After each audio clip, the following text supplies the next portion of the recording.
Hello everybody, my name is Will and welcome back once again to Sprocket. Today we're going to be doing something a little bit different. So we've, for the last few videos, we've had a really long building segment because we've not had the ability to do any combat in the game. This time we're not gonna do that. Do something different because there's combat. There is combat, but we're going to be doing a couple of designs today. So we're going to try and build a kind of universal chassis here. Think the Panzer 38T. We're going to try and make use of very available parts, and I'm going to try and tie this into the lore a little bit as we go for Chisford. So if you don't know about the lore of the country, I'll give you a quick recap before we really go into it. But yeah, I'm going to stop waffling on and we're going to get to the time-lapse, which is going to be a little bit shorter than usual. Hello everyone, it's Post-Commentary Will here. Yes, in fact, you are getting a full 3 time-lapses in this video as opposed to the one long one. So instead, you will be missing a little bit more of each one, but the reason for that is the build for this one. Normally I end up with about, minus the a couple of hours sometimes of tweaking at the end where I don't really change anything visually, I just tweak the actual vehicle to feel a little bit better overall. Normally it's about an hour and a half to 2 hours of dedicated building time where I'm doing nothing but building. This, in the other hand, was between the 2 variants that we make in this video and just the general hull of the thing. It was about 4.5, 5 hours of just pure footage of building. There is no good way to crop that down to like a 10-15 minute segment. Either it's going to be jumping all over the place or we're going to have to cut out a lot of stuff. So we've kind of gone with the cut out stuff so that you guys don't have eye strain by the end of this video. So fingers crossed, that's okay. Anyway, it's been about 10 days since the last video. This video would have gone up 1 or 2 days ago had I not spent so long on it, but realistically, there was no way that I was getting a video out sooner than this because I have not been doing great in terms of the old illnesses. I came down with something, I don't know exactly what it was, but it has killed me. And I had to take some time off normal work, let alone YouTube work. And as you can probably still tell, I am struggling a little bit for breath during just speaking. So that's a definitely good thing when you got to do like 6.5 minutes straight of speaking, but I'm sure we'll be fine. Anyway, shall we talk about the tank that we're building today? Because it originally starts off, well, it did start off by looking basically exactly like the hull of a Panzer 38T, or the Skoda 38T if you want to be a little bit more accurate. This is not really what I was going for, but the general idea of this tank and the general way that it fits into the lore is that as opposed to a lot of other tanks that I'm probably going to build, this thing was built with the intention of using as many off-the-shelf parts as it could. So it's not really using anything custom built per se. Obviously the frame of the tank is still going to be custom, and a tank gun doesn't come without being a tank gun, but the engine, etc., are significantly weaker than the one that I put on the other tank that we made the other day, and it's kind of there as a bit of a workhorse tank. It's no particular wonder of technology, it's not particularly amazing, but it does the job ultimately. You bolt a piece of armor onto some tracks with a gun and you've got a tank, and that's what this is.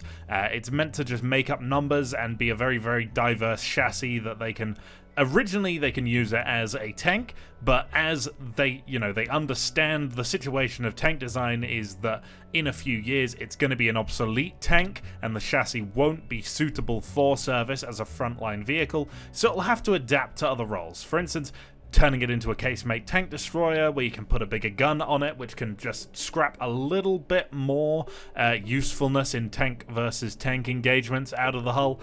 Put on an anti-air gun, maybe cut a hole in the top and just put 3 or 4 infantry in there and use it as an armored personnel carrier.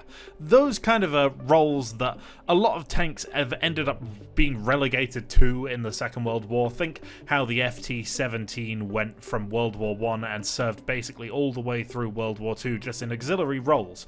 they don't become useless, they just aren't useful in tank-on-tank combat anymore, which is obviously the glorious thing that a lot of people think of, but the vast majority of fighting vehicles aren't that frontline unit, and this was designed with the intention of serving as that frontline unit while it still could, but being ready for the inevitable, you know, lack of performance from frontline roles.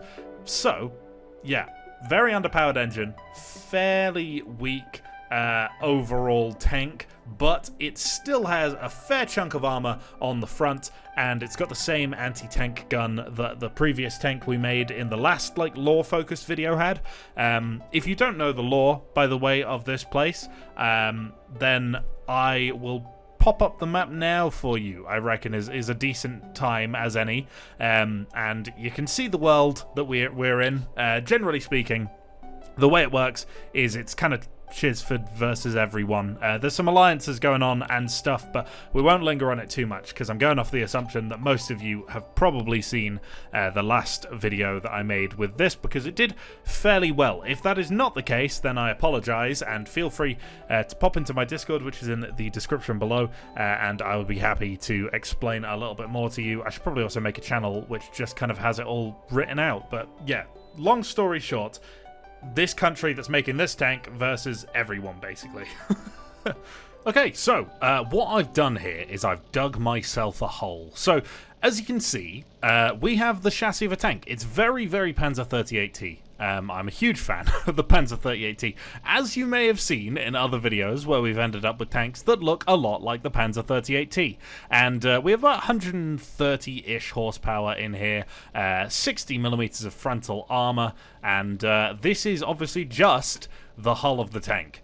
From here, we kind of need to make a bunch of variants of it if we want to fulfill the original objective of this video. However, frankly, this hull has taken me about as long as most of my entire tanks take.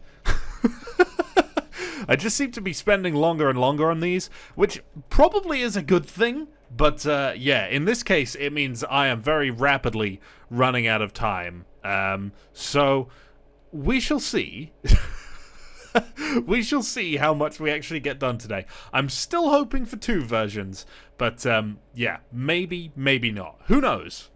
Okay, so first things first, we're going to put a regular turret on this thing, and we're going to make it into a light tank, probably armed with the 42mm gun that we put on our other tank for Chisford, just because, why not?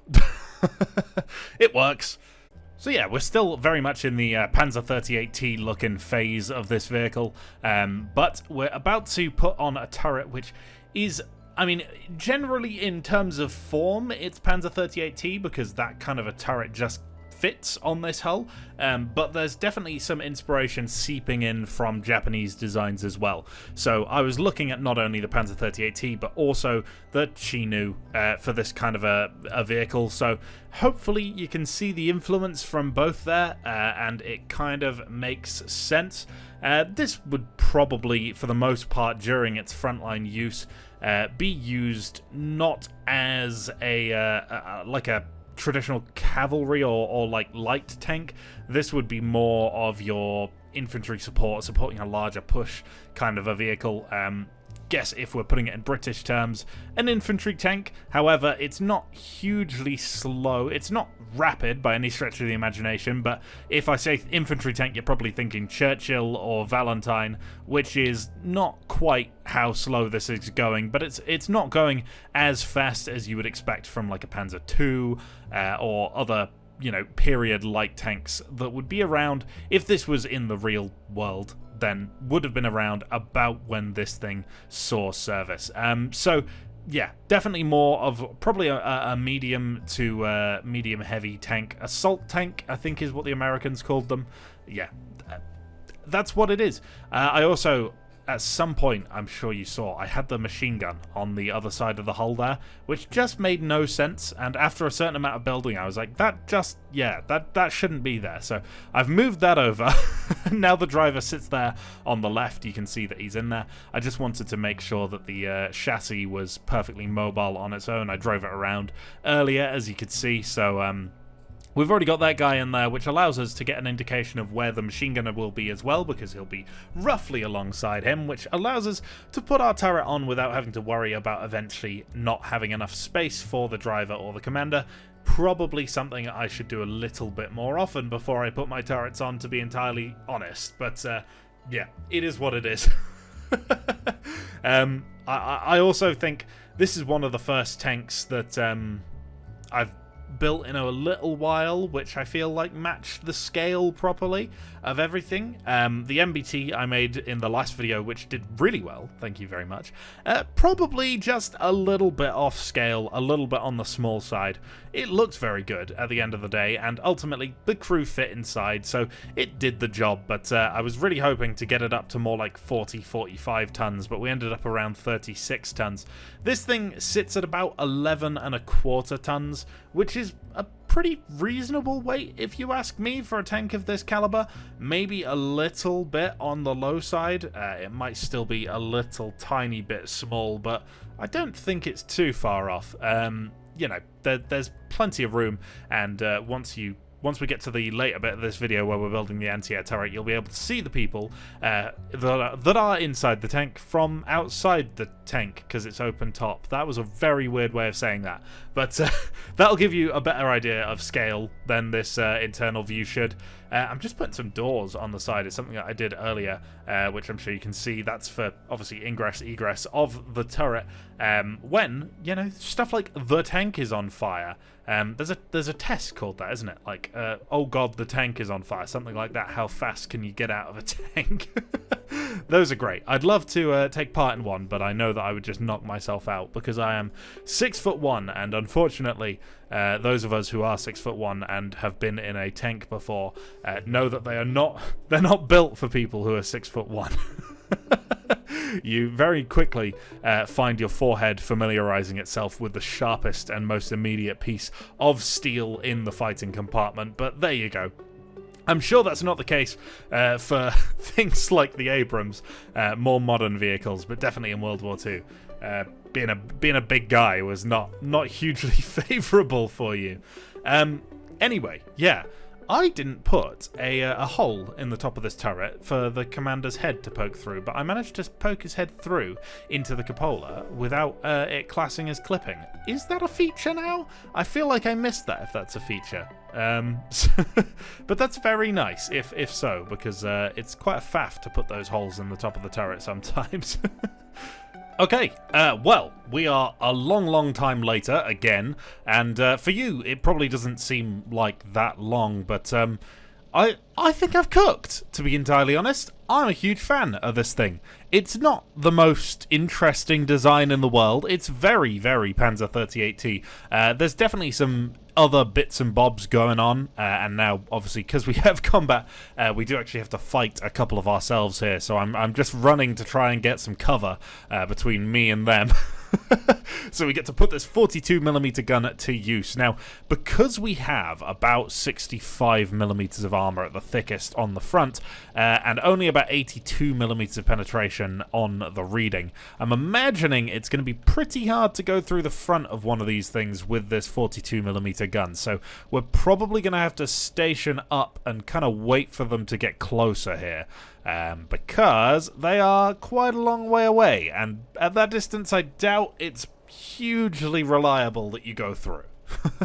In the meantime, we can have a little pretty camera angle, which I like that. That's a good little camera angle there. I'm a huge fan. Okay, I actually went away for a second from my computer to let them get closer. And it seems that they've killed my ally, so that's not ideal. However, they do keep shooting him, which is a known bug in this version. So we can maybe exploit this to go through the side of them. And ultimately, if we die, that's not the end of the world, because then we'll just get into their tanks. But I would quite like to kill them. Come on, here we go. Something has to kill them at some point, surely. Come on, there we go. Okay, that's their driver. We are very exposed. We've lost a crew member. I feel like that was a non-vital... That was a vital crew member. Okie dokie, right. We're just going to sacrifice this tank then. This guy is very hurt. That guy is out of it. But luckily, this guy, fully capable. So this will be our noble steed for the rest of this demonstration here. Let me just finish this fella off. Yeah, you know what? He can just do his thing. So, yeah, there we go. Obviously, this only has 140 odd horsepower. Realistically, what this is kind of meant to represent, as I'm sure I said in the thing, is something using a civilian car engine. So it's not powerful and it's not rapid, but it does the job. It's fast enough to really warrant its existence, I reckon. And I think the top speed should be something around 22 to 24 miles an hour. Obviously on rough terrain it's going to be much lower, but on road that's not an awful top speed for a tank of the period. Obviously a 42mm gun is fairly potent as well. 82mm of penetration, not awful either. So there's a fair few things going for a tank of this era that is like this, but definitely nothing to really write home about. Probably, you know, as with the Panzer 3018, more of a workhorse than a one-trick pony. So, yeah, that's pretty much what I was going for, and that's pretty much what... Is that a plate just missing? There's just a guy peeking through there. I swear that wasn't missing. Oh my god. How long ago did you guys notice that? Goodness me. Okay, hole patched up. But yeah, should we see how it goes over the suspension? We might just die as we go over the suspension tests, but I reckon the medium is probably going to be the one that most accurately gets us a little test here, because that high suspension test may be a little bit high for this guy. And it's not the world's smoothest ride. It's doing a little bit of jumping, I can't lie, but yeah, what do you expect? But yeah, that's the light tank. We've also got some plate funkiness going on there. I'll fix that. But yeah, this is the light tank version of this, and now it's time to take the turret off this thing. And I think we're going to start with an anti-air version. And this is the only other version that we're going to get done in this video, as I have said before, but I believe the runtime is already getting up to the about the length of the videos that I normally have, so maybe it's not a bad thing. We might come back to this tank in the future to put on an anti-tank kind of variant of this thing, and if you can think of any more types of tank that you'd like me to turn this into, in theory we could do like an engineering vehicle, but I'm not sure that would be the most interesting thing to do a video about. I feel like most people are here to watch me put a gun on something, but as I said before, I believe, feel free to pop into my Discord. You will be able to download the blueprint for just the hull of this tank in the tank repository channel, at which point you can then put whatever you want on it. So if you really fancy the idea of an engineering variant of this tank, then go ahead, why not? Do it. I am fully encouraging that. And if you want your own take on the anti-air version or the eventual anti-tank version, if I get around to that, then also feel free. I can't guarantee that it'll come out to a video in the end. It's all going to be dependent on how much fun I have doing it, mostly. But yeah. Feel free to give it a submit, and I'll have a look. Especially if you ping me, then I'll remember to actually check. But you know, don't get too eager with the pings, otherwise I'll ban you. Depends how angry I am at the point in time that you ping me. If you can just read my mind, then it's okay. Anyway. This has a 30mm pop gun. I'm calling it a pop gun colloquially. It's not formally known as a pop gun. I have to specify that because us British decided that we were going to call the 40mm was it not 40mm Ehrlichen, 40mm Bofors cannon. We decided that we'd call that the pom-pom. So it can't get much more ridiculous than that, and that's a real gun. So. Unfortunately, one thing I noticed once I'd already put the mantler on this thing, I should have gone with the custom turret because it would have allowed me to have more elevation, because you can only have 45 degrees of elevation on the normal mantler, which isn't a huge surprise, but I'd already come this far, so unfortunately 45 degrees of elevation it is. Good enough for Sprocket. There's no actual planes to shoot down yet. I doubt there ever will be, now I say it out loud. Okay, and there we go. That is a fairly lazy, but still, you know, does the job, anti-air version. It's obviously got the turret kind of a little bit like what you would expect from the, like, Crusader AA Mark 1, with a 40mm pom-pom. This has a 30mm cannon. It's not particularly high velocity in order to get the reload as low as possible. Obviously, in reality, you'd want it to be quite a lot higher velocity than this. Also, you'd want it to reload quicker. But, as far as I know, you can't currently file edit the reload of your guns in this game. So, they are hard locked to whatever speed of reload you get with the size of shell and the distance to the gun that you end up with. So unfortunately we can't do what we used to be able to do, which is just give our loader a bunch of space and have him fire a million billion shots in a second. Which would make it a more effective anti-air, but yeah, unfortunately not. Right, I'm just going to kill these guys, or at least have only one left so we can have a look at this thing. I really can't wait for the update where we can choose whether there's enemies or not. Okay, we're just going to do it anyway. I genuinely don't know if these guns will ever kill the other tanks. They are seriously, seriously weak guns. They're only 30mm with like a 20mm long shell, so you can't expect that much from them. But yeah.